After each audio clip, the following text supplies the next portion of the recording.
हरियाणा के सारे विद्यार्थियों में गणे गणे राम राम, सभी को राधे राधे। दोस्तों, आज हम बात करेंगे गुफा स्थापत्य के ऊपर। भारत के अंदर बहुत सारी गुफाएं हैं जहां से प्रश्न बनते हैं। जैसे परीक्षा में पूछ लिया जाता है, बताइए बाघ की गुफाएं कहाँ हैं, अजंता एलोरा की गुफाएं कहाँ हैं, या उदयगिरी की गुफा कहाँ है, या बाराबर की गुफाएं कहाँ हैं। ये इस प्रकार के प्रश्न आते हैं। या आपसे पूछ लिया जाता है कि बताइए जो कैलाश मंदिर बहुत ज्यादा फेमस, आप सभी को पता है, महाराष्ट्र में पड़ता है, बताओ एलोरा की कौन सी गुफा में स्थित है। 34 गुफाएं हैं दोस्तों, आपको गुफा संख्या भी याद रखनी होगी। तो आइए बात करते हैं गुफा स्थापत्य में। सबसे पहले याद रखें दोस्तों, जो गुफाएं हैं ये किससे संबंधित थी। शुरुआत में याद रखें, गुफा निर्माण मूलतः जैन धर्म की विशेषता रही है। बाद में दोस्तों बौद्ध और हिंदू भिक्षुओं के आवास स्थल के रूप में भी ये प्रसिद्ध होगी। बाद में बौद्ध और हिंदू धर्म के जो भिक्षुक थे वो भी इनका निर्माण के इनके अंदर रहने लगे थे। चौथी शताब्दी से 12वीं शताब्दी तक लगातार इन गुफाओं का निर्माण होता रहा है। तो याद रखिएगा, चौथी शताब्दी से लेकर 12वीं शताब्दी तक इनका निर्माण हुआ है। सबसे पहले हम बात करते हैं बाराबर ऋषि की पहाड़ियों की गुफाएं। याद रखें, ज्यादातर गुफाओं में दो कक्ष हैं टोटल। दोस्तों याद रखें, टोटल कितने कक्ष हैं? दो कक्ष हैं। और दोस्तों याद रहे, बाराबर की जो गुफाएं हैं ये कहां पड़ती है? जहानाबाद। ये कहां पड़ता है? बिहार के अंदर पड़ता है। यहां पर कितनी गुफाएं हैं? यहां पर मुख्य 4 गुफाएं हैं। लोमस ऋषि की गुफा, सुदामा गुफा, कर्ण चोपर गुफा और विश्व झोपड़ी गुफा। दोस्तों ये चारों गुफाएं या बाराबर पहाड़ी के अंदर जो गुफाएं हैं, इनका निर्माण कब हुआ है? अशोक के काल में हुआ है। 12वें वर्ष इससे लेकर 19वें वर्ष के बीच में, अशोक का जो शासन काल रहा है उसके 12वें से 19वें वर्ष के बीच में इनका निर्माण हुआ है। इनमें से लोमस ऋषि वाली गुफा ज्यादा फेमस है। याद रहे, खास रूप से इनकी विस्तृत जानकारी, खास करके याद रखें, जो आपके सामने गुफाएं हैं, इन गुफाओं के बारे में विस्तृत जानकारी ए पैसेज टू इंडिया नामक पुस्तक में मिलती है, और यह पुस्तक एम फोस्टर्स ने लिखी है। अगली गुफा देखते हैं दोस्तों, नागार्जुनी पहाड़ी की गुफाएं। याद रहे ये कहां है? गया बिहार के अंदर है। दोस्तों अशोक के जो पोते थे दशरथ, उन्होंने इनका निर्माण करवाया था। गोपी गुफा, वापिया गुफा और वेदाती गुफा। फिर आती है उदयगिरी एवं खंडगिरी की गुफाएं। दोस्तों उदयगिरी नाम से दो गुफाएं हैं, एक मध्य प्रदेश में पड़ती है विदिशा नामक स्थान पर, और याद रखिएगा एक उदयगिरी भी खंडगिरी की गुफाएं हैं जो उड़ीसा के अंदर पड़ती है।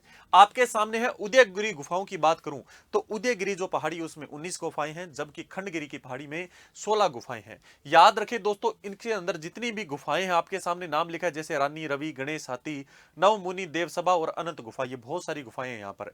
याद रहे दोस्तों, रानी गुफा इन पहाड़ियों के अंदर स्थित सबसे बड़ी गुफा है। और याद रखें, हाथी गुफा के अंदर क्या? हाथी गुफा के अंदर एक हाथी शिलालेख लिखा हुआ है, जो ब्राह्मी लिपि के अंदर लिखा गया है। इसके अंदर दोस्तों जो कलिंग के शासक थे खारवेल, उनके बारे में वर्णन किया गया है।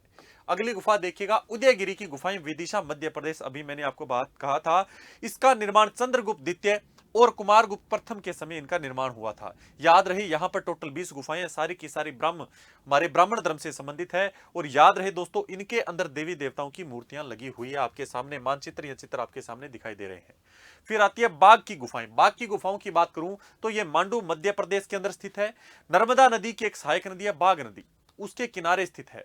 याद रहे दोस्तों, बाघ की गुफाएं बौद्ध धर्म की महायान शाखा से संबंधित है। और यहां पर 9 गुफाएं हैं, उनमें से जो चौथी गुफा है उसे रंग महल के नाम से जाना जाता है। अगली गुफा देखिएगा, नासिक गुफाएं।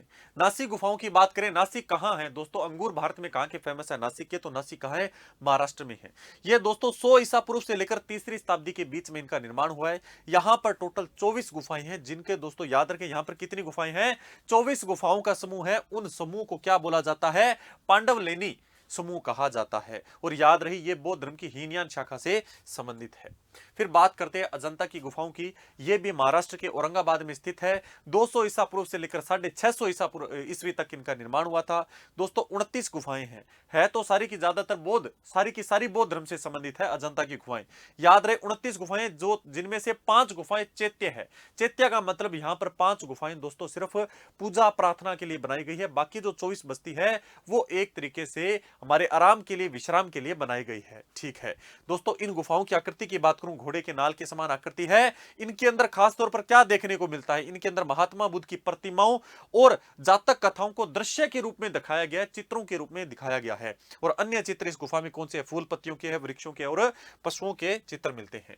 अगली गुफा आती है एलोरा की गुफा। यह भी औरंगाबाद महाराष्ट्र के अंदर है। यहां पर 34 गुफाएं हैं, जिनमें से 1 से लेकर 12 तक तो बौद्ध धर्म की, फिर दोस्तों 13 से लेकर 29 तक ब्राह्मण ब्राह्मण धर्म से संबंधित और 30 से लेकर 34 तक जैन धर्म से संबंधित गुफा है, जिनमें से 16 नंबर गुफा के अंदर कौन सा मंदिर है?